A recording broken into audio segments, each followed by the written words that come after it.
Good morning, welcome to ఎస్టుడే news. ఈరోజు ప్రధాన పేపర్లోని ప్రధాన వార్తల్ని చూసే ముందు ఎస్టుడే తెలుగు సత్యమను నిత్యం అనే ఛానల్ని సబ్స్క్రైబ్ చేసుకోగలరని విజ్ఞప్తి చేస్తున్నాం.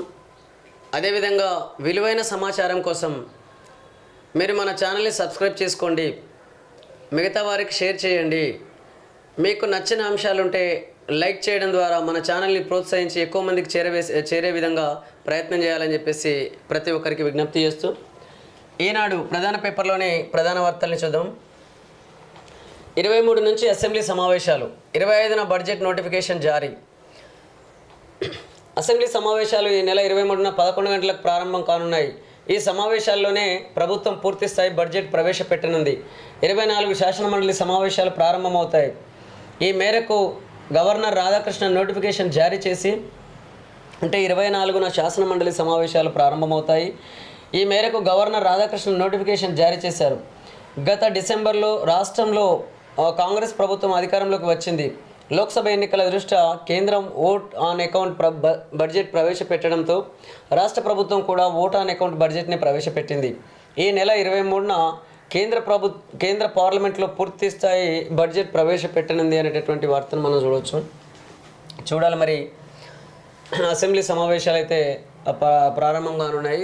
అదేవిధంగా బడ్జెట్ను ప్రవేశపెట్టే అవకాశం ఉన్నది. మరి మన రాష్ట్రంలో తెలంగాణ రాష్ట్రంలోని 33 జిల్లాలు, 74 డివిజన్లు, 594 మండలాలు, 10,909 గ్రామ పంచాయతీలు, అదేవిధంగా అంటే రెవెన్యూ విలేజెస్, ఇక 12,769 గ్రామ పంచాయతీలకు గాను మరి ఈ బడ్జెట్ అనేది ఏ విధంగా ప్రవేశపెట్టబోతుంది గవర్నమెంట్, ఏ శాఖలకు ఎంతెంత కేటాయించబోతుంది, దాని ద్వారా మన రాష్ట్ర ప్రజలకు సంక్షేమ పథకాలు ఎంత మేరకు చేరే అవకాశం ఉన్నది, అదేవిధంగా మన రాష్ట్ర ప్రభుత్వం మన రాష్ట్ర ప్రజల అభివృద్ధి విషయంలో ఎలాంటి నిర్ణయాలు తీసుకోబోతుంది అనేది మనం వేచి చూడాల్సిందే. మాట ఇచ్చాం, మాఫీ చేశాం, సోనియా రాహుల్ ఇచ్చిన హామీని నెరవేర్చాం, ఆగస్టు 15లోగా 2 లక్షల ప్రక్రియ పూర్తి చేస్తాం, పాస్బుక్కే ప్రాతిపాదికన, నెలాఖరున వరంగల్లో రాహుల్ గాంధీకి కృతజ్ఞత సభ, రైతు రుణమాఫీ ప్రారంభోత్సవంలో ముఖ్యమంత్రి రేవంత్ రెడ్డి అనే వార్తను మనం ఇక్కడ చూడొచ్చు. 2 లక్షల రైతు రుణమాఫీతో తెలంగాణ ప్రభుత్వం దేశానికి ఇతర రాష్ట్రాలకు ఆదర్శంగా నమూనాగా నిలుస్తుంది.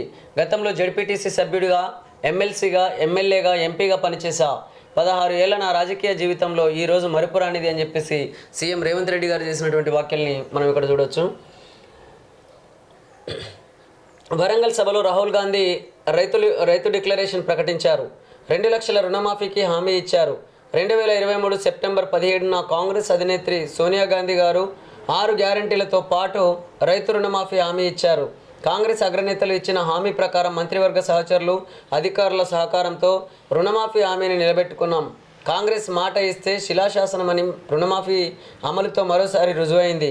తొలి విడతగా 0 నుంచి 1,00,000 వరకు ఉన్న రుణాలకు 6,098 కోట్లు విడుదల చేశామనేటటువంటి వార్తను మనం ఇక్కడ చూడొచ్చు. అదేవిధంగా కొంత వివరణ చూద్దాం. రైతన్నకు రుణ విముక్తి, 1,00,000 లోపు రుణాల మాఫీకి 6,098 కోట్లు విడుదల. నల్గొండ జిల్లాకు 454 కోట్లు, 10,84,050 కుటుంబాలకు చెందిన 11,50,193 మంది కర్షకులకు లబ్ధి. పంట రుణాల మాఫీ పథకంలో తొలి విడత 1,00,000 లోపు మాఫీకి రాష్ట్ర ప్రభుత్వం 11,50,193 మంది రైతుల ఖాతాలకు 6,098.93 కోట్లు విడుదల చేసింది. తొలి విడతలో 10,84,050 కుటుంబాలకు లబ్ధి చేకూరినట్లు వెల్లడించింది. నల్గొండ జిల్లాలో అత్యధికంగా 454.49 కోట్ల మాఫీ అయ్యాయి అనేటటువంటి వార్తను మనం చూడొచ్చు. ఇంకా రుణమాఫీ జరగాల్సినటువంటి కుటుంబాలు చాలా ఉన్నాయి. అనేక మంది రైతులు ఉన్నారు. కొంతమందికి అంటే ఇటు కాంగ్రెస్ పార్టీ కార్యకర్తలకు కూడా, కాంగ్రెస్ పార్టీ కింది స్థాయి నాయకులకు, గ్రామ స్థాయి నాయకులకు కూడా ఇంకా రైతు బంధు అందనటువంటి పరిస్థితి ఉన్నదని చెప్పేసి కూడా మనం వింటున్నాం. అదేవిధంగా 50,000 లోపే ఇప్పుడు 1,00,000 లోపు రుణమాఫీ జరిగిందని అంటున్నారు. మరి 50,000 క్రాప్ లోన్ తీసుకున్నటువంటి వాళ్ళకు కూడా రుణమాఫీ జరగలేదు అని చెప్పేసి కూడా మనం వార్తలు వస్తున్నాయి. కాబట్టి చూద్దాం మరి ఇంకా ఇలా ఎంతమందికి రుణమాఫీ జరగలేదు, అదేవిధంగా ఇంకా ఎంతమందికి లబ్ధి చేకూరాల్సినటువంటి అవసరం ఉన్నది రుణమాఫీ విషయంలో చూద్దాం. రాష్ట్ర వ్యాప్తంగా వెల్లువెత్తిన సంబరాలు, మీరు చల్లగా ఉండాలి సార్, వీడియో కాన్ఫరెన్స్లో సీఎంకు అన్నదాతల ధన్యవాదాలు అనేటటువంటి వార్తను చూడొచ్చు. కుక్కల దాడులను ఎలా నియంత్రిస్తారో చెప్పండి. మంగళవారం కూడా ఓ చిన్నారి బలయ్యాడు. తగిన చర్యలు చేపట్టకుంటే ఉపేక్షించాం. ప్రభుత్వానికి హైకోర్టు ఆదేశం. మనుషులపై వీధి కుక్కల దాడులను ఎలా నియంత్రిస్తారో చెప్పాలని ప్రభుత్వాన్ని జీహెచ్ఎంసీ హైకోర్టు ఆదేశించింది. కమిటీలు వేయడం వంటి చర్యలు ఏం చేపట్టారన్నది ముఖ్యం కాదని, దాడుల నివారణ జరగాలని, అది ఎలా చేస్తారో చెప్పాలని నిలదీసింది. కుక్కలకు స్టెరిలైజేషన్ చేసినంత మాత్రాన దాడులు ఆగవని వ్యాఖ్యానించింది అనేటటువంటి వార్తను మనం చూడవచ్చు. నిజంగానే కుక్కల దాడులు మాత్రం రోజు రోజుకు పెరుగుతున్నాయి మన రాష్ట్రంలో. కొన్ని సంఘటనలు బయటపడుతున్నాయి, కానీ ఇంకా బయటపడని సంఘటనలు మరెన్నో. ఒక ప్రాణం కోల్పోతే తప్ప ఆ సంఘటన బయటకు రాని పరిస్థితి ఉంది. కానీ ప్రాణాలు కోల్పోకుండా ఎక్కడికక్కడ కుక్కలు, వీధి కుక్కలు మనుషులపైన, పిల్లలపైన, వృద్ధులపైన దాడులు చేస్తుంటే రాష్ట్ర ప్రభుత్వం పట్టినట్లు ఉంటుంది అని చెప్పేసి కూడా అనేక చోట్ల ప్రజలు వాపోతున్నటువంటి పరిస్థితి మనం చూస్తున్నాం. కాబట్టి ఇప్పటికైనా రాష్ట్ర ప్రభుత్వం తేరుకొని ఎక్కడ వీధి కుక్కలు ఉంటే ఆ వీధి కుక్కలకు యాంటీ రేబీస్ వ్యాక్సిన్స్ వేయించడం కానీ, అదేవిధంగా వీధి కుక్కలలో పిచ్చి కుక్కలు, వాటి యొక్క లక్షణాలు ఏ విధంగా ఉన్నాయి ఏంటి అని చెప్పేసి వాటన్నిటిని గుర్తించి వాటికి ఏమైనా జబ్బులు ఉంటే ఆ జబ్బులన్నీ కూడా తగ్గించే విధంగా ప్రభుత్వం ఏదైతే అంటే ఈ ప్రభుత్వం ఆ వీధి కుక్కల ఆరోగ్యం విషయంలో కూడా తగు జాగ్రత్తలు తీసుకొని అవసరమైతే వాటికి కావలసినటువంటి ఆహారం కానీ ఆరోగ్యం విషయంలో కానీ జాగ్రత్తలు తీసుకోవాలి. లేదనుకుంటే మరీ పిచ్చి కుక్కలు అయితే వాటిని కట్టడి చేసే విధంగా ప్రయత్నం చేయాలి. కానీ లేకపోతే ఎక్కడికక్కడ వీధులలో ఆ పిచ్చి కుక్కలు సైర విహారం చేస్తూ అనేక మంది పిల్లల ప్రాణాలు తీస్తుంటే చూసి చూడనట్లు ఉండడం అనేది భావ్యం కాదని చెప్పేసి అనేక మంది ప్రజలు మాట్లాడుతున్న మాటల్ని మీ దృష్టికి తీసుకొస్తున్నాం.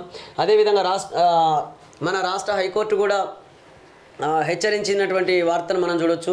కాబట్టి ఇప్పటికైనా రాష్ట్ర ప్రభుత్వం గుర్తించి గమనించి రాబోయే రోజుల్లో ఏ ఒక్క సంఘటన కూడా ఇలాంటివి జరగకుండా చూడాలని చెప్పేసి రాష్ట్ర ప్రభుత్వానికి విజ్ఞప్తి చేస్తున్నాం.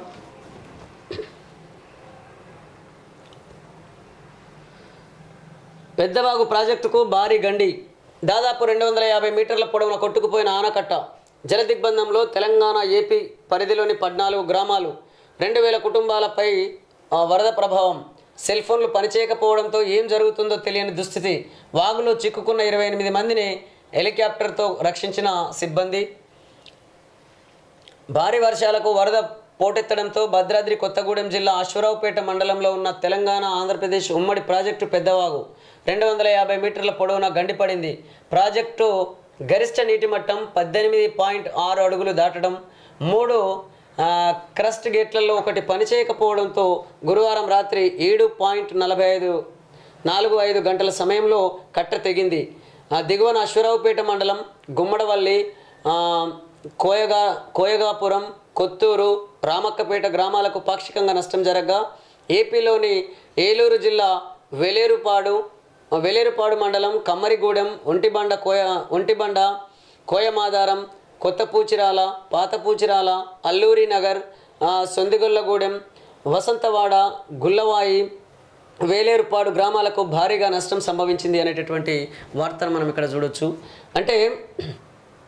అంటే దాదాపు క్రస్ట్ గేట్లలో ఒకటి పని చేయలేకపోవడంతో అని అంటున్నారు. అంటే 3 గేట్లలో 2 పనిచేసినాయి, ఒకటి పని చేయలేదు, దీనివల్ల నష్టం సంభవించింది అని చెప్పేసి మనకి ఇక్కడ వార్తను బట్టి చూస్తే అర్థమవుతుంది. అంటే మరి ఆ ఒక్క గేటును ఎందుకు పని చేయలేదనే విషయాన్ని కూడా వివరంగా ఇక్కడ ప్రజలకు తెలియాల్సినటువంటి అవసరం ఉన్నది. నిజంగా ప్రభుత్వ అధికారులు ఏం చేస్తున్నట్లు, వర్షాలు వస్తుంటే ప్రాజెక్టులకు ఉన్నటువంటి అనేక గేట్లను ఆ వర్షాలు రాకముందే మరి దానికి కావాల్సిన గ్రీజ్ పెడతారా, లేకపోతే ఇంకోట దానికి సంబంధించినటువంటి మరమ్మతులు చేసి ఆ గేట్లు సకాలంలో ఎత్తినప్పుడు అవి పైకి లేచే విధంగా, దించినప్పుడు మళ్ళీ క్లోజ్ అయ్యే విధంగా మరి ప్రభుత్వ అధికారులు ఏం చేస్తున్నట్లు, ఆ దిశగా ఎందుకు ప్రయత్నం చేయడం లేదు? ఇవాళ వర్షాలు వచ్చి వరదలు వచ్చిన తర్వాత గేటు ఎత్తితే అంటే గేటు పైకి లేవడం లేదు, ఒకటి పని చేయట్లేదు, 2 పని చేస్తున్నాయి. ఇదా మనం చెప్పాల్సింది ప్రజలకు. కాబట్టి రాష్ట్ర ప్రభుత్వం ఇప్పటికైనా ప్రభుత్వ ఉద్యోగులతోని సకాలంలో పనులు చేయించినట్లయితే అది ఏ శాఖ అయినా సరే, ఏ ప్రభుత్వ శాఖ అయినా సరే నిర్లక్ష్యం చేయకుండా ఎప్పటికప్పుడు ప్రభుత్వ అధికారులతోని పనులు చేయిస్తూ ప్రభుత్వ అధికారులను అప్రమత్తంగా ఉంచుతూ ప్రజలకు సుపరిపాలన అందించాలని చెప్పేసి రాష్ట్ర ప్రభుత్వానికి విజ్ఞప్తి చేస్తున్నాం. పరీక్ష కేంద్రాల వారీగా నీట్ యూజీ ఫలితాలు వెల్లడించండి. ఎన్డీఏను ఆదేశించిన సుప్రీంకోర్టు. 3 పెట్టెలు 6 బీరువాల్లో భద్రంగా ఆభరణాలు. పూరి శ్రీక్షేత్రం రహస్య గది నుంచి స్ట్రాంగ్ రూమ్కు తరలింపు అనే వార్తను మనం చూడొచ్చు. పూరి జగన్నాథ టెంపుల్కి సంబంధించినటువంటి ఆభరణాలకు సంబంధించినటువంటి వార్త. అదేవిధంగా దిశ ప్రధాన పేపర్లోని ప్రధాన వార్తలు చూద్దాం. 23 నుంచి అసెంబ్లీ సమావేశాలు. తొలి రోజు దివంగత ఎమ్మెల్యే లాస్యానందితకు సంతాపం. 24న మండలి సెషన్ ప్రారంభం. 25న బడ్జెట్ సమర్పణ. నెలాఖరు వరకు సమావేశాలు కంటిన్యూ అనే వార్తను చూడొచ్చు. పరీక్ష కేంద్రాల వారీగా నీట్ ఫలితాలు వెల్లడించండి. రేపటిలోపు నగరాల వారీగాను ప్రకటించండి. విద్యార్థుల గుర్తింపును రహస్యంగా ఉంచాలి. ఎన్టీఏకు సుప్రీంకోర్టు ఆదేశాలు. నీట్ ఫలితాలను పరీక్ష కేంద్రాలు నగరాల వారీగా విడుదల చేయాలని నేషనల్ టెస్టింగ్ ఏజెన్సీ ఎన్టీఏని సుప్రీంకోర్టు ఆదేశించింది. రేపు మధ్యాహ్నంలోపు రిజల్ట్ను ప్రకటించాలని స్పష్టం చేసింది. Neat paper leak case 4 MBBS విద్యార్థుల అరెస్టు అనేటటువంటి వార్తను కూడా మనం ఇక్కడ చూడొచ్చు.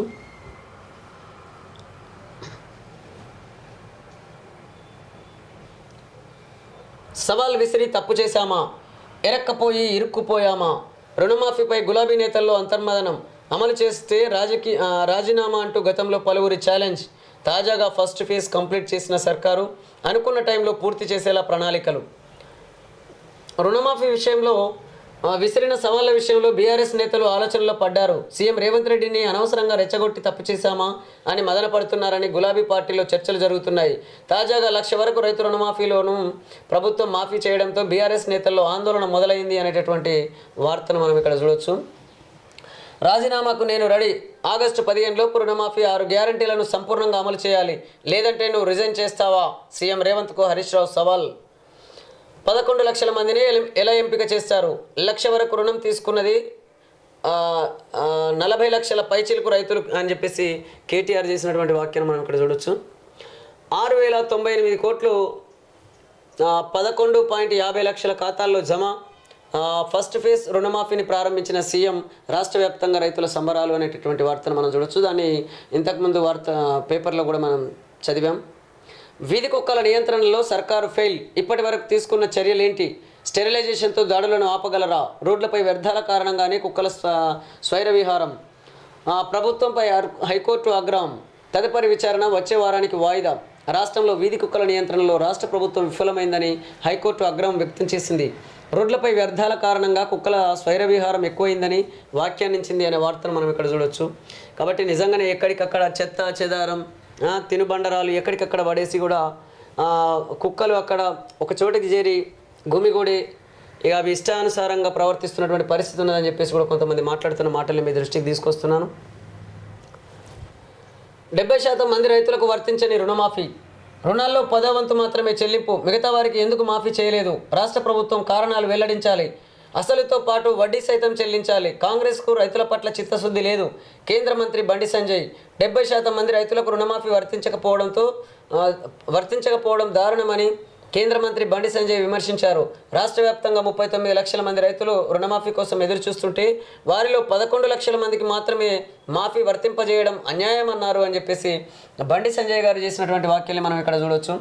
అంటే రుణమాఫీ విషయంలో అసలుతో పాటు వడ్డీని కూడా మాఫీ చేయాలని చెప్పేసి అనేక మంది రైతులు కూడా కోరుకున్నారు. అదేవిధంగా బండి సంజయ్ గారు కూడా ఇదే విషయాన్ని ఇక్కడ గుర్తు చేసినటువంటి వార్తను మనం ఇక్కడ చూడొచ్చు. కాబట్టి ఏది ఏమైనా 2 లక్షల రుణమాఫీ అనేది ఎట్టిఏ కాలం అంటే ఎట్టిఏ టైం రుణమాఫీ చేస్తామని చెప్పినటువంటి కాంగ్రెస్ పార్టీ ఇవాళ దశల వారీగా రుణమాఫీ చేస్తామని చెప్పేసి అంటున్నారు. అదేవిధంగా ప్రతిపక్ష పార్టీలకు సంబంధించిన నేతలైతే ఇప్పటికీ చాలామంది అర్హులు కాకుండా అంటే దాదాపు 70% మంది రాష్ట్ర రైతులకు 2 లక్షల రుణమాఫీ అనే పథకం అందకుండా పోతున్నది వీళ్ళు పెట్టినటువంటి కండిషన్స్ వల్ల అని చెప్పేసి కూడా ప్రతిపక్ష నేతలు మాట్లాడుతున్న మాటల్ని మనం ఇక్కడ గమనించవచ్చు. కాంగ్రెస్ మాటిస్తే శిలాశాసనమే. ఒకసారి 1,00,000 రుణమాఫీ పాస్బుక్కే ప్రామాణికం. ఒకేసారి 1,00,000 రుణమాఫీ, పాస్బుక్కే ప్రామాణికం, అసాధ్యమన్న విపక్షాల మాటలను మేము పట్టించుకోలేదు, సవాల్ విసిరిన వారి రాజీనామాను నేను కోరడం లేదు, వరంగల్ విజయోత్సవ సభకు రాహుల్, రుణమాఫీ ఫస్ట్ ఫేజ్ ప్రారంభోత్సవంలో సీఎం రేవంత్, 10 మంది రైతులకు చెక్కుల పంపిణీ, విపక్షాల మాయమాటలను నమ్మొద్దు, రైతులతో వీడియో కాన్ఫరెన్స్లో సీఎం అని చెప్పేసి నా రాజకీయ జీవితంలో ఇది మరిపురాని రోజు అని చెప్పేసి మన రాష్ట్ర ముఖ్యమంత్రి రేవంత్ రెడ్డి గారు మాట్లాడినటువంటి వార్తను మనం చూడవచ్చు. ఇక్కడ కాంగ్రెస్ మాటిస్తే శిలాశాసనమే అంటున్నారు. నిజంగా ఏ పార్టీకి సంబంధించిన నాయకులు ఆ పార్టీని, ఆ పార్టీ అధినేతల్ని పొగడడం అనేది సహజం. కాబట్టి ఇక్కడ కాంగ్రెస్ మాటిస్తే శిలాశాసనం అంటున్నారు. మరి కాంగ్రెస్ మాటిచ్చినది ఇది ఒకటే కాదు, ఇంకా అనేకం ఉన్నాయి కదా. కాబట్టి వాటన్నిటిని ఎందుకు సకాలంలో పూర్తి చేయలేకపోయారో ఆ విషయాలను కూడా చెప్పాల్సినటువంటి అవసరం ఉన్నది. దాదాపు అత్యంత ఎక్కువ కాలం పరిపాలించినటువంటి అత్యంత ఎక్కువ కాలం మన దేశాన్ని పరిపాలించినటువంటి పార్టీ ఏదైనా ఉన్నదంటే అదే కాంగ్రెస్ పార్టీ. అది కూటమి ఏర్పాటు చేసుకొని కావచ్చు, లేదా ఆ కూటమికి ప్రధాన నాయకత్వం వహిస్తూ ఆ కూటమి ద్వారా ప్రభుత్వాలను ఏర్పాటు చేసి కావచ్చు, లేదా సింగిల్గా ఆ పార్టీ ప్రభుత్వాలను ఏర్పాటు చేసి అత్యంత ఎక్కువ కాలం మన దేశంలో పరిపాలన కొనసాగించినటువంటి పార్టీ ఇవాళ కాంగ్రెస్ పార్టీ. మరి అలాంటి కాంగ్రెస్ పార్టీ ఇచ్చినటువంటి హామీలు ఎన్నో కూడా నెరవేర్చినటువంటి పరిస్థితి ఉంది. అదేవిధంగా బోఫోర్స్ లాంటి కుంభకోణాల్లో కూడా తన ప్రమేయం ఉన్నట్లు ఆరోపణలు ఎదుర్కొన్నటువంటి పార్టీ కూడా కాంగ్రెస్ పార్టీ అని చెప్పేసి అనేక మంది మేధావులు మాట్లాడుతున్నటువంటి మాటల్ని ఇవాళ మీ దృష్టికి తీసుకొస్తున్నాం. దేశం చూపు తెలంగాణ వైపే. ఇది దేశ చరిత్రలో సువర్ణాక్షరాలతో లిఖించదగిన రోజు. ప్రభుత్వం విడుదల చేసిన నిధులు రుణమాఫీ కోసమే. వాటిని ఎట్టి పరిస్థితులలో ఇతర అప్పులకు జమ చేయొద్దు. బ్యాంకర్ల సమీక్షలో డిప్యూటీ సీఎం భట్టి. రేపు ఢిల్లీకి రేవంత్ రెడ్డి. పలువురు కేంద్ర మంత్రులతో భేటీ. నిధులు పెండింగ్లోని అంశాలపై డిస్కషన్. సోనియాతోనూ ప్రత్యేక సమావేశం. రుణమాఫీ అమలుపై వివరణ. వరంగల్లో విజయోత్సవ సభకు రావాల్సిందిగా రాహుల్కు ఆహ్వానం అనేటటువంటి వార్తను మనం చూడవచ్చు. వరదలో చిక్కుకున్న 30 మంది. భద్రాద్రి కొత్తగూడెం జిల్లా అశ్వరావుపేట మండలంలో ఘటన. భద్రాద్రి కొత్తగూడెం జిల్లా అశ్వరావుపేట మండలంలో 5 పశువుల కాపర్లు, 25 మంది కూలీలు వరదల్లో చిక్కుకున్నారు. రంగంలోకి దిగిన ఎన్టీఆర్ఎఫ్ టీం 2 హెలికాప్టర్ల ద్వారా వారందరినీ సేఫ్గా సురక్షిత ప్రాంతాలకు తరలించింది అనే వార్తను చూడొచ్చు. చెట్టెక్కిన 5 పశువుల కాపర్లు, ఆలయంలో 25 మంది కూలీలు, ఏపీ ఆఫీసర్లను అప్రమత్తం చేసిన మంత్రి పొంగులేటి. సీఎంఓతో మంత్రి తుమ్మల సంప్రదింపులు. 2 హెలికాప్టర్లతో రంగంలోకి ఎన్డీఆర్ఎఫ్ రెస్క్యూ టీం. అంతా సేఫ్, సురక్షిత ప్రాంతాలకు తరలింపు అని చెప్పేసి మనం ఈ వార్తను చూడవచ్చు. అదేవిధంగా మరో 4 రోజులు భారీ వర్షాలు. హరీష్ నీ రాజీనామా పత్రం ఎక్కడా? రుణమాఫీ జీర్ణించుకోలేకే ప్రభుత్వంపై విమర్శలు. రైతులను అనవసరంగా అయోమయానికి గురి చేయొద్దు. కాంగ్రెస్ ఎమ్మెల్సీ జీవన్ రెడ్డి అనేటటువంటి వార్తను మనం చూడవచ్చు. ఏఐపై 20 ఏళ్ల రోడ్ మ్యాప్. గ్లోబల్ సామర్థ్య కేంద్రాల ఏర్పాటుకు సహకరించాలి. E&Y సంస్థలకు మంత్రి శ్రీధర్ బాబు రిక్వెస్ట్. సైబర్ సెక్యూరిటీలో శిక్షణ అవగాహన ప్రోగ్రామ్స్. బ్రిటిష్ హైకమిషన్ ముందుకు రావడం అభినందనీయమని చెప్పేసి మంత్రి శ్రీధర్ బాబు గారు చేసినటువంటి వ్యాఖ్యలు మనం చూడాలి. మరి ఆర్టిఫిషియల్ ఇంటెలిజెన్స్ విషయంలో మన రాష్ట్ర ప్రభుత్వం ఎలాంటి నిర్ణయాలు తీసుకోబోతుందో చూడాలి. 25 నెలల్లో డబుల్ ప్రాఫిట్. ఎక్కువ వడ్డీ ఆశ చూపి ప్రజల నుంచి డబ్బులు వసూలు. ప్రతి నెల ఖాతాలో జమ చేస్తామంటూ మాయమాటలు. సొంత పెట్టుబడి లేకుండానే భూ క్రయ విక్రయాలు, వ్యాపారాలు. పల్లె పట్నం తేడా లేకుండా తిరుగుతున్న ఏజెంట్లు. బాండ్ పేపర్పై అగ్రిమెంట్, పోస్ట్ డేటెడ్ చెక్కులు సైతం. ప్రకాష్ గ్రూప్ ఆర్ఎస్ డెవలపర్స్ దందా అని చెప్పేసి రియల్ ఎస్టేట్కి సంబంధించినటువంటి ఈ వార్తను మనం చూడొచ్చు. నిజంగా ఒకప్పుడు కొన్ని బిజినెస్లు ఉండేవి. ఏంటంటే ఒక చైన్ సిస్టమ్ బిజినెస్ కానీ, నువ్వు ఒక ఇద్దరిని జరిపి ఆ కింద ఇద్దరు జరిగితే ఇక ఈ విధంగా బెనిఫిట్స్ వస్తాయని, లేదా నెట్వర్క్ మార్కెటింగ్స్ కానీ, ఇట్లా ఈ నెట్వర్క్ మార్కెటింగ్లు కూడా చాలా చోట్ల చాలామంది నష్టపోయినటువంటి వార్తల్ని మనం గతంలో చూసాం. నెట్వర్క్ మార్కెటింగ్ ద్వారా కానీ ఇంకా రకరకాల పద్ధతులలో చాలామంది రైతుల్ని అనేక రకాలుగా మోసాలు చేస్తున్నటువంటి వ్యక్తులు కానీ సంస్థలు కానీ పుట్టుకొస్తున్నాయని చెప్పేసి మనం గతంలో వార్తలు చూసాం. ఇప్పుడు కూడా ఇవాళ అది రాను ఏమైపోయిందంటే భూమి క్రయ విక్రయాల్లో కూడా అది చొరబడినటువంటి పరిస్థితి ఉన్నది. ఇవాళ రియల్ ఎస్టేట్ దందా అనంటే ఆ రియల్ ఎస్టేట్ వ్యాపారులకే లాభం జరుగుతుంది తప్ప భూమి అమ్మిన వాళ్ళకు కానీ భూమిని కొనుక్కున్న వాళ్ళకు కానీ పెద్దగా లాభం జరగడం లేదు అని చెప్పేసి కూడా అనేక మంది వాపోతున్నటువంటి పరిస్థితి ఉంది. కానీ ఏది ఏమైనా ఈ రాష్ట్రంలో జరుగుతున్నటువంటి వ్యాపారాలపైన ప్రభుత్వం దృష్టి పెట్టి పేద ప్రజలు, మధ్యతరగతి ప్రజలు, వాళ్ళకి ఎలాంటి నష్టం జరగకుండా చూడాల్సినటువంటి బాధ్యత ఉన్నది. ఇవాళ రియల్ ఎస్టేట్ రంగంలో కూడా కొన్ని సంస్థలు మన ఎక్కువ వడ్డీ ఆశ చూపి ప్రజల నుంచి డబ్బులు వసూలు చేస్తున్నటువంటి వార్తను మనం ఇక్కడ చూడొచ్చు. కాబట్టి మీరు తక్కువ అంటే ఎక్కువ వడ్డీ ఇస్తామని కానీ, లేదా అతి కొద్ది రోజుల్లోనే మీకు రిటర్న్స్ వస్తాయని కానీ, లేదా భూముల విలువలు పెరిగినప్పుడు దాంట్లో వచ్చేటటువంటి లాభాలన్నీ కూడా మీకు చెందుతాయని చెప్పేసి ఇట్లా అనేక ఆశలు చూపి మొత్తం మీద ఎక్కడో మారుమూల గ్రామాలలో కూడా వాళ్ళు వెంచర్లు చేస్తూ అక్కడ వ్యవసాయ యోగ్యతకు కావలసిన భూమిని కూడా వెంచర్లుగా మార్చేసి అటు వ్యవసాయానికి దూరం అవుతున్నది భూమి.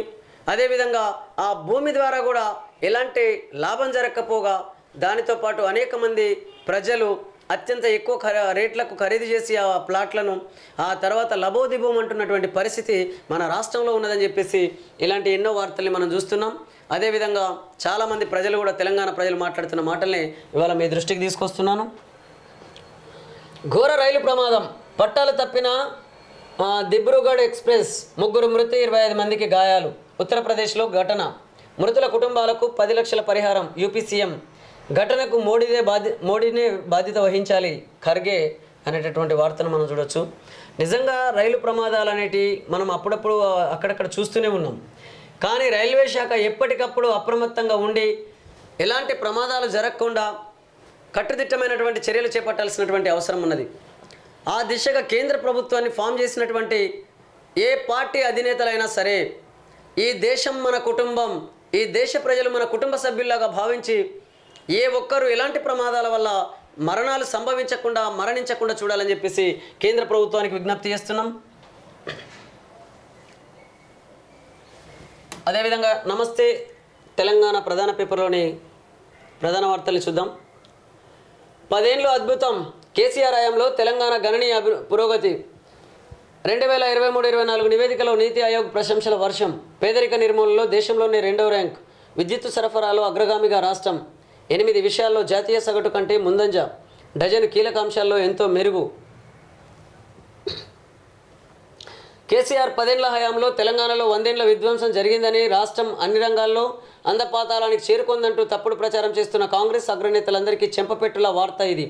బీఆర్ఎస్ పాలనలో తెలంగాణ అన్ని రంగాల్లో అభివృద్ధి చెందిందని, చిన్న రాష్ట్రాలకు సక్సెస్ఫుల్ మోడల్గా నిలిచిందని బ్రిటిష్ వీక్లీ ది ఎకనామిస్ట్ ఇటీవల ప్రశంసించగా, తాజాగా కేంద్ర ప్రభుత్వం మేధో సంస్థ నీతి ఆయోగ్ కూడా ఇదే విషయాన్ని స్పష్టం చేసింది. పేదరిక నిర్మూలన, ఆర్థిక అభివృద్ధి, విద్యుత్తు, విద్య, వైద్యం, పారిశుద్ధ్యం, త్రాగునీరు, నగరీకరణ తదితర అంశాల్లో తెలంగాణ మెరుగైన ప్రగతిని సాధించిందని వెల్లడించింది. ఈ మేరకు 2 రోజుల కిందట స్థిరాభివృద్ధి లక్ష్యాలు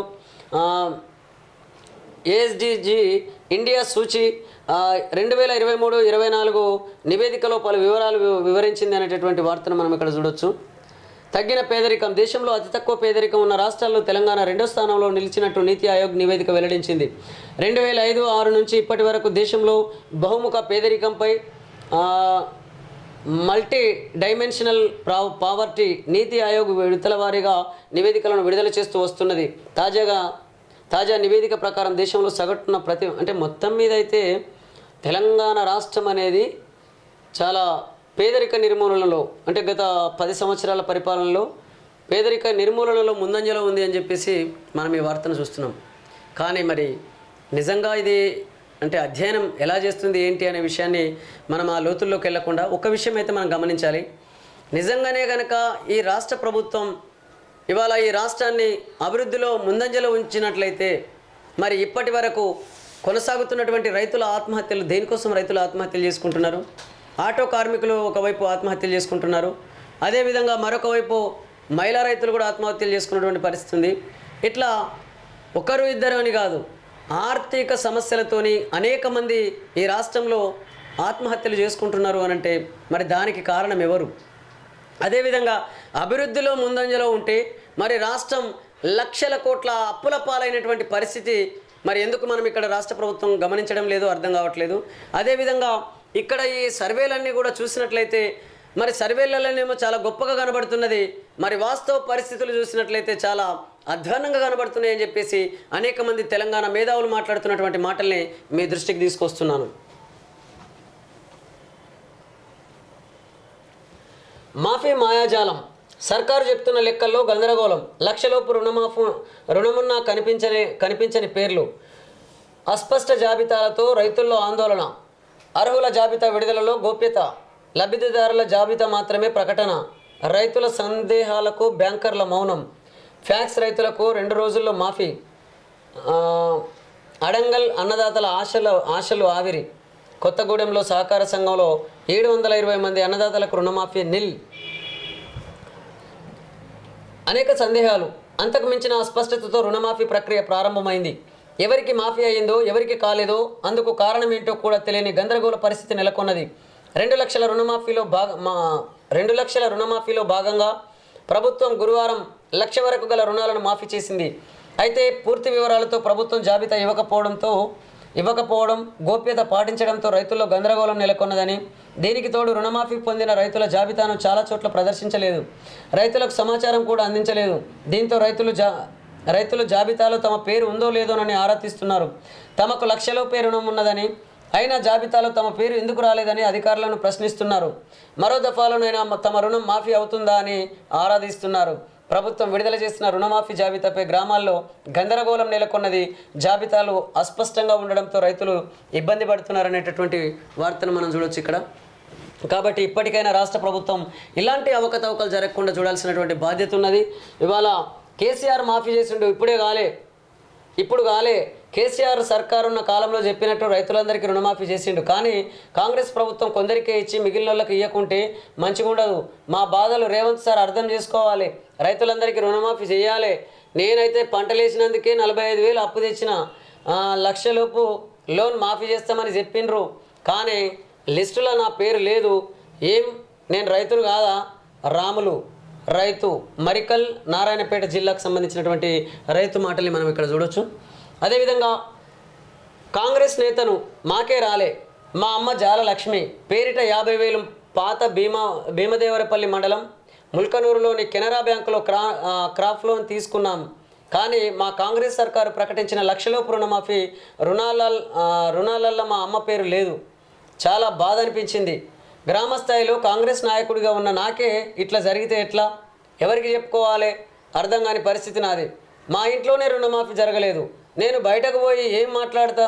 సెకండ్ లిస్టులోనైనా మా అమ్మ పేరు వస్తుందో లేదో తెలియదు. జాల రవి కాంగ్రెస్ నాయకుడు, కట్కూరు అక్కన్నపేట మండలం సిద్దిపేట జిల్లాకు సంబంధించినటువంటి రైతు మాట్లాడిన మాటల్ని మనం ఇక్కడ చూడొచ్చు. అంటే అర్హులైనటువంటి పేద రైతులకు కూడా 2 లక్షల రుణమాఫీలో అన్యాయం జరుగుతున్నటువంటి పరిస్థితి ఉన్నది అని చెప్పేసి ఈ వార్తల్ని బట్టి చూస్తే తెలుస్తున్నది. కాబట్టి రాష్ట్ర ప్రభుత్వం అప్రమత్తంగా ఉండాలి. ప్రభుత్వ సిబ్బందిని ఎప్పటికప్పుడు అప్రమత్తంగా వారి ద్వారా పనులు చేయిస్తూ ప్రజలకు సకాలంలో 2 లక్షల రైతు రుణమాఫీ పూర్తి స్థాయిలో అర్హులైన పేద ప్రజలకు అందించాలని చెప్పేసి మేము రాష్ట్ర ప్రభుత్వానికి విజ్ఞప్తి చేస్తున్నాం. రైతు బంధు పైసలు రుణమాఫీకి 7,000 కోట్ల రైతు బంధు నిధులు దారి మళ్లించారు. రేవంత్ రెడ్డి ప్రభుత్వ మోసానికి ఇదే పరాకాష్ట. 40 లక్షల మంది అర్హుల్లో 11 లక్షల మంది ఎంపిక. గత రుణమాఫీ లబ్ధిదారులతో పోల్చితే 4వ వంతే. బీఆర్ఎస్ వర్కింగ్ ప్రెసిడెంట్ కేటీఆర్ ధ్వజం అనేటటువంటి వార్తను మనం ఇక్కడ చూడొచ్చు. అంటే 40 లక్షల మంది అర్హుల్లో 11 లక్షల మందిని ఎంపిక చేసినటువంటి పరిస్థితి మన రాష్ట్రంలో ఉందని చెప్పేసి బీఆర్ఎస్ వర్కింగ్ ప్రెసిడెంట్ కేటీఆర్ గారు మాట్లాడినటువంటి వాక్యాల్ని మనం ఇక్కడ చూడొచ్చు. కాబట్టి ఏది ఏమైనా రాష్ట్రంలో ఏ ఒక్క రైతుకు కూడా అన్యాయం జరగకుండా చూడాలని చెప్పేసి మన రాష్ట్ర ముఖ్యమంత్రి గౌరవనీయులైనటువంటి రేవంత్ రెడ్డి గారికి విజ్ఞప్తి చేస్తున్నాం. 13 హామీలు అమలు చేయి, అప్పుడే 6 గ్యారెంటీలు పూర్తి. ఆగస్టు 15 కల్లా చెప్పినవన్నీ చేస్తే సవాల్కు సిద్ధం. చేయలేకపోతే సీఎం పదవికి రిజైన్ చేస్తావా? సీఎం రేవంత్ రెడ్డి వ్యాఖ్యలపై హరీష్ రావు ఫైర్ అనే వార్తను చూడొచ్చు. కాంగ్రెస్ ప్రభుత్వం ఆగస్టు 15లోగా రాష్ట్రంలోని రైతులందరికీ 2 లక్షల రుణమాఫీ చేయాలని 13 హామీలు 6 గ్యారెంటీలను అమలు చేసి చూపిస్తే ఇప్పటికీ తాను రాజీనామా సవాల్కు సిద్ధంగా ఉన్నానని మాజీ మంత్రి టి హరీష్ రావు ప్రకటించారు. తెలంగాణ ఉద్యమ సమయంలో పదవికి రాజీనామా చేయకుండా వెన్నుచూపి పారిపోయింది రేవంత్ రెడ్డి అని దుయ్యబట్టారు. కొడంగల్లో ఓడిపోతే రాజకీయ సన్యాసం చేస్తానని ప్రకటించి పారిపోయింది మీరే అంటూ రేవంత్ రెడ్డిని ఉద్దేశించి ఎద్దేవా చేశారు. గురువారం ఎక్స్ వేదికగా రేవంత్ రెడ్డి చేసిన వ్యాఖ్యలకు హరీష్ కౌంటర్ ఇచ్చారు. నిరంతరంగా పారిపోయిన చరిత్ర మీది, నిత్యం ప్రజల పక్షాన నిలిచిన చరిత్ర నాది అని చెప్పేసి పేర్కొన్నారు అనేటటువంటి వార్తను మనం చూడొచ్చు. మీరు ఎవరు నిలిచినా ఎవరు వారిపోయినా ఇక్కడ నా ప్రజలకు ఎదురవుతున్న కష్టాలు మాత్రం తప్పడం లేదు. వాటిని పరిష్కరించే దిశలో మీ చిత్తశుద్ధి కొరవడుతున్నటువంటి పరిస్థితి ఉన్నదని చెప్పేసి కూడా అనేక మంది తెలంగాణ ఉద్యమకారులు మాట్లాడుతున్నారు. కుక్కల కట్టడికి ఏం చేశారు? ప్రభుత్వ తీరుపై హైకోర్టు ఆగ్రహం. పరీక్ష కేంద్రాల వారీగా ఫలితాలు ఇవ్వండి, రేపట్లోగా నీట్ యూజీ రిజల్ట్ ఇవ్వాలని సుప్రీం ఆదేశం. పెద్దవాగుకు పెనుముప్పు, వరద ఉధృతికి 2 చోట్ల గండి, ఏ క్షణమైనా కట్ట తెగే ప్రమాదం. కొత్తగూడెం జిల్లాలో హై అలర్ట్. ఏపీలో 6 గ్రామాలకు పొంచి ఉన్న ముప్పు, వరదలో చిక్కుకున్న 25 మంది కూలీలు కాపాడిన రెస్క్యూ బృందాలు అనేటటువంటి వార్తను మనం చూడొచ్చు. ఫాస్టాగ్ స్టిక్కర్ లేకుండా డబుల్ టోల్, NHAI ఆదేశాలు అనేటటువంటి వార్తను మనం చూడొచ్చు. మనం ఇప్పటికి సంబంధించిందే కాదు, ఇంతకుముందు నుంచి కూడా చూస్తున్నాం. చాలా అంటే మనకు ఫాస్టాగ్ స్టిక్కర్ లేకపోయినా లేదా ఫాస్టాగ్ సంబంధించినటువంటి అది చేసుకోకపోయినట్టయితే ఆ కారుకు అంటే డబల్ వసూలు చేస్తున్నటువంటి పరిస్థితి అయితే మనం చూస్తున్నాం. కాబట్టి ఇది ఇవాళ ఈ కొత్త కాదు. మరి దీనికి పూర్తి వివరాలు వెల్లడించాల్సినటువంటి అవసరం ఉంది. ఎందుకంటే కొన్నిసార్లు ఈ ఫాస్టాగ్ల విషయంలో చాలామంది కారు ఓనర్లకు కానీ కార్లలో అంటే డ్రైవర్లకు కానీ పూర్తి అవగాహన లేనటువంటి పరిస్థితి గ్రామీణ ప్రాంతాల్లో కనబడుతుంది. చాలా గ్రామాలలో కూడా చాలామంది అక్కడక్కడ సొంత కార్లు తీసుకున్న వాళ్ళకి అసలు ఒక ఫాస్టాగ్ ఉంటుంది, ఈ ఫాస్టాగ్ ఇట్లా డబ్బులు కట్ అవుతాయి అనేటటువంటి ఇలాంటి సమాచారం కూడా తెలియనటువంటి వాళ్ళు ఎంతోమంది ఉన్నారని చెప్పేసి అనేక మంది ప్రజలు మాట్లాడుతున్న మాటల్ని మీ దృష్టికి తీసుకొస్తున్నాం. డెంగ్యూతో బ్రెయిన్ స్ట్రోక్, రక్తం గడ్డగట్టే ప్రమాదం ఉంటుంది, అప్రమత్తం అవసరం, వైద్య నిపుణులు అనేటటువంటి వార్తను మనం చూడవచ్చు. మొత్తం మీద డెంగ్యూ జ్వరాలు, దోమకాటు వల్ల ఇప్పుడు అసలే వర్షాలు కురుస్తున్నాయి. ఈ వర్షాల వల్ల డెంగ్యూ జ్వరాలు వస్తున్నాయి. ఈ డెంగ్యూ జ్వరాలు ప్రధానంగా ప్లేట్లెట్స్ అనేటివి తగ్గిపోయే ప్రమాదం ఉన్నది. కాబట్టి ప్లేట్లెట్స్ తగ్గడంతో పాటు అక్కడక్కడ రక్తం కూడా గడ్డగట్టే ప్రమాదం ఉన్నదని చెప్పేసి వైద్య నిపుణులు హెచ్చరిస్తున్నటువంటి హెచ్చరికల్ని మనం ఇక్కడ గమనించవచ్చు. తద్వారా బ్రెయిన్ స్ట్రోక్ వచ్చే అవకాశం ఉన్నది, పక్షవాతం లాంటి పరిస్థితి వచ్చే అవకాశం ఉన్నదని చెప్పేసి కూడా అనేక మంది వైద్య నిపుణులు మనకు చెప్తున్నటువంటి వార్తను మనం చూడొచ్చు. కాబట్టి ప్రజలు ఎప్పటికప్పుడు అప్రమత్తంగా ఉంటూ దోమల నుంచి కానీ ఇతర క్రిమికీటకాల నుంచి కానీ అదేవిధంగా వర్షపు నీరు వల్ల అనేక రకాల బ్యాక్టీరియా ఫామ్ అయ్యే అవకాశం ఉంటుంది, మురికి నీరు వల్ల. కాబట్టి మనం త్రాగునీళ్లను ఎప్పటికప్పుడు వేడి చేసి చల్లార్చి వడబోసిన నీళ్లను తాగినట్లయితే మనం అనేక రోగాల నుంచి బయటపడే అవకాశం ఉన్నది, అనేక బ్యాక్టీరియాల నుంచి బయటపడే అవకాశం ఉంటుంది. కాబట్టి ఆ దిశగా ప్రతి ఒక్కరూ